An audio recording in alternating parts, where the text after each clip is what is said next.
welcome back to the last lap of the show. This morning, we're going to talk about beyond demonstration, how effective are protests in driving reform. And we have in our midst a political analyst, Omori Liberty. Liberty, good morning and welcome to the show. Good morning, sir. Good morning, ma. Good morning. And good morning, Nigerians. So protests can be highly effective in driving policy reform, but their success often depends on what happens after the demonstration. While protests help draw public attention to issues, influence public opinion, and put pressure on decision makers, lasting policy reform usually requires sustained advocacy, stakeholder engagement, legal actions, lobbying, media campaigns, and dialogue with policymakers. Now, I want to know how effective, beyond demonstration, how effective are protests in driving policy reform? Mr. Liberty. Thank you very much. Good morning. Good morning again. The first thing we need to know is that protest is as important to democracy just like elections. And understanding protest, understanding the context and the optics, will help us to know how it works. First of all, protests emanate from when other conventional means phase, like when dialogue phase, like when feedback phase. People take to the streets. Protest somehow is a format of grievances, a collection of grievances, general grievances, where people now have to voice and come out to the streets and make their complaints, so that nobody will say they are not aware. And like I said, as elections are important to democracy, so also is protest. It's a civic engagement. Civic engagement means that you talk, I talk, you talk, I listen, I talk, you listen. And that is one good thing about democracy. Although in our part of the world, we now see that people now try to find a way to frustrate protests, find a way to reduce it, find a way to hijack it. But in all fairness, in all over the world, protest is good, and it's the first stage of policy reforms. Let's take, for example, in our democratic journey, even the democracy we are celebrating today, it started when people begin to say that Babangida must go. The June 12 election, the pro-democracy, you see many of them, even the apartheid regime in South Africa, all started from protest. Even the one we celebrate now, the Martin Luther King, the peaceful movement, all over the world, you see even the French Revolution started from protest. But all I'm saying is that protest is the next step when all conventional means phase. And in any reform, from any reform to even start being discussed, it takes from protest, because these are persons, even to some extent, people like to say that activists come to the street to protest, CSOs,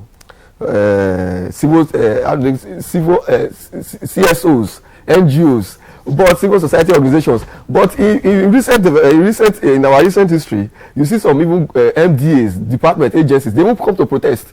Just like yesterday, I was into the IG of police, when we were now discussing this state police and all that thing. He said since for a very long time, anything concerning police is being decided by other persons without the police being involved. He has to meet the presidency and tell them that, look, police have to be involved in this discussion. That's a protest.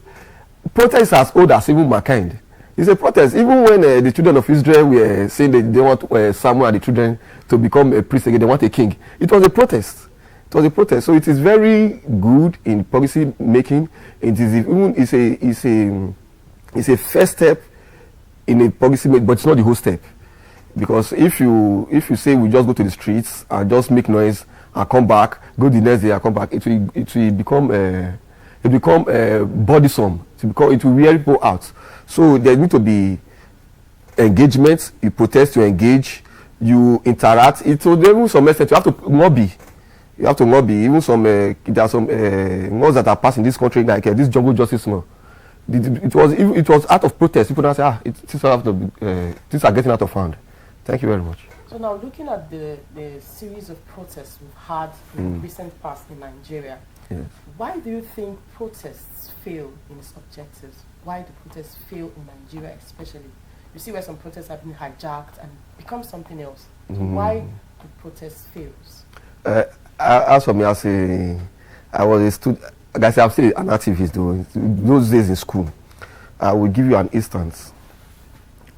When we were in school, a military truck was driving and a girl was coming from church. Then she was knocked down. Immediately that day, from that evening there was a massive protest. We discovered that evening protest would not be driven home. The right authorities were not around. So the next morning, the SUG came on board. We started the protest again, and it was addressed. Why do I bring this instance? The protest started by having a clear objective. There was a clear objective, there was a goal, and there was a reason why we were protesting and what we wanted. These days, the majority of protests are not really organized. They just, I would not want to say anywhere benefits. It comes from grievances, but it was not properly planned. By the time protest starts, they don't have a clear objective. Even when you call some activists, some persons to the table, let's discuss. The negotiating skills are not really there. That's why whenever a protest before it starts, there need to be a very clear objective. This is what we want. This is what we want to be. This is what we want to be achieved. This is what we want to be done, exactly. And this is the time, and this is how it will be done. Yes. And everybody, all the protesters, all the actors, all the stakeholders have to be on the table, just like the NSAS protests that happened of our recent history. Yes. Compare the NSAS protests to the Occupy Nigeria protests in 2012, during the Jonathan era, when the first subsidy was removed on January 1st. So everybody was, that January I will not say hardship, January tight corner. Yes. So people did Occupy Nigeria. There was a protest, though they were protesting for something which was later removed. But the protest was organized that we know that we are against subsidy removal, but the time being, the way it was done. Meanwhile, come to the NSAS protest. The NSAS protest was a very, very good and audible protest. The reason people came out to say that police brutality, it was stopped, but to some extent, it was not no longer organized. It was out of hand because there was no, an anchorman, a leader or someone that was heading it, and the objective was not really at line. They were not the stakeholders that came to the table. The negotiating skills were not really there, although it was really finally achieved, and it's still being achieved. Thank you. Now, what are some ways Nigerians can engage in peaceful protests and have results? By the grace of God, the people that framed our constitution were very wise, and they had this foresight. The founders of democracy, they had this foresight, where I think section 3940 addressed peaceful right to peaceful association, right to air your views, and other things. I'm not an expert in constitution, but I know there is, even in UN and AU, there is many articles addressing the right of citizens, individuals, to air their view. And one major thing people don't know that you don't have to be permitted by the Nigerian police to organize a protest, but it is important to inform them for security purposes. Let's take, for example, this protest when they were there was organized by this our very dark man in Abuja, our own very dark man in Abuja. The protest was massive. It was going on because it was against insecurity. I think they're still doing it in Oyo. But the security advice that came in was that this thing can be hijacked. Nigeria is in a very delicate position now, where people are taking advantage of situations. You can be fighting for a right cause, but somebody might just join the protest hijack, and that's where the police have to be informed. So they will give you a security update. This is where you should go. This is how you should be done. This is how you should be done. There's more number of people that is needed. But in all fairness, you cannot beat a child and still tell him or her to cry. So it now gives the protesters in a very dire situation. It will be hijacked, but to avoid those security issues, damage of properties and violence, yeah. So we have to be very careful. But in all fairness, you can also beat a child and tell him or her how to cry. Right, thank you very much. You cannot beat a child and at the same time dictate to him how to cry. Now, I want to ask, what role does the media play in amplifying advocacy efforts, shaping public outcomes? Very, very, very important question. Even from the days of nationalism, in the days of movements, the independence movement, the media has been a front fighter. If I'm correct, the fourth estates, where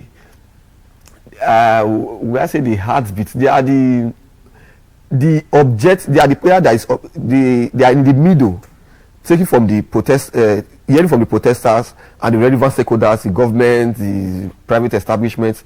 They are always at the middle to give objective analysis. And the media over years have not disappointed, especially in Nigeria.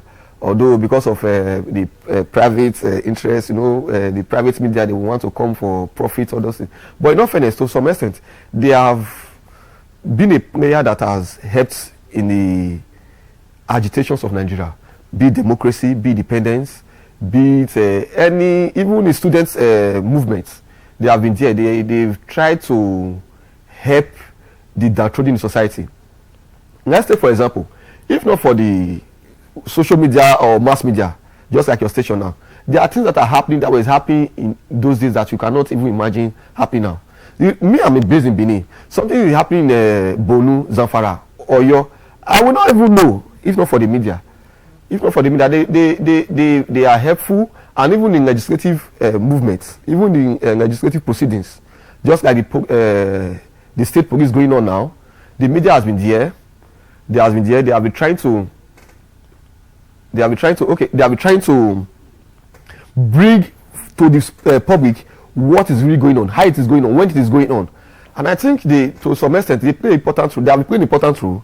They still have to play more important role, because we are going to a dicey situation in this country now. I'm taking Nigeria as a case study. Yeah. The national period, the freedom of the press is important. Objective report from the press is very important, and the life fire of this country now, the existence of this country now, the reporting of this country, everything about this country now. Everybody's now on social media. Everybody's now on social media. So the mass media and the social media, I think everybody's now going digital. So everybody has to do investigation, and what the only people need from the media houses now, and the press and the newsmen, is to bring out objective reporting, so that the people will be the judge. Thank you very much. To bring out objective reporting, so that the people will be the judge. Mm-hmm. I want to ask, how can young people become more involved in advocacy and policy engagement? The young people, the youth. Thank you very much. I, for one, have been always, right from my young age, I've always been questioning the modus operandi of the National Orientation Agency. Because when we were growing up, there was this education, we used to have civic education, our government's citizens' responsibility. There's this passion, they still driving you. There is this, even when I was growing up, even this station, you see some analysis that is going on. You, as a young person, when you are watching, then there was no social media though. Because I grew up in Benin. You see some engagement, you see some reporting. So young persons these days, what we should call Gen Z, they are highly influenced by the social media, and what is taking their part is entertainment. The National Orientation Agency, the government agencies, the Ministry of Youth and Sports, they need to come with modern tools, dynamic tools, to engage these youth, these young minds, to try to give them orientation. I was fascinated with the June 12 election right from the 90s, not because maybe I was a politician or anything, but just because me hearing it constantly. You know what you hear constantly? Hear more often. You are influenced by it.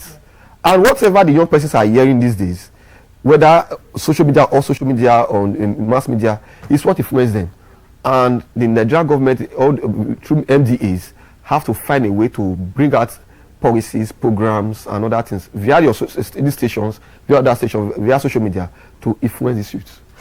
Thank you very much. Looking ahead, I want to ask, what emerging trends are likely to shape advocacy and public policy in Nigeria? Looking ahead, the emerging trend that can shape advocacy and public reform in Nigeria. First of all, what is trending now is this state policing. State police and our elections, definitely our elections, it's going to be a test of our democracy, a test of our statehood and our country. What we need to key in now is to make sure that whatever policy is being brought out, we need to named this idea. I think I really appreciate the former governor of Edo State, Adams Oshomole, of the idea of using town hall meetings. Town hall meetings. People need to be engaged. Yes, these are, you see increment in economy, economy. You see, when I was listening to the program just now, your former speaker, or pressure of men and all these things, people are not being carried along. Citizens are not being carried along. They do a policy.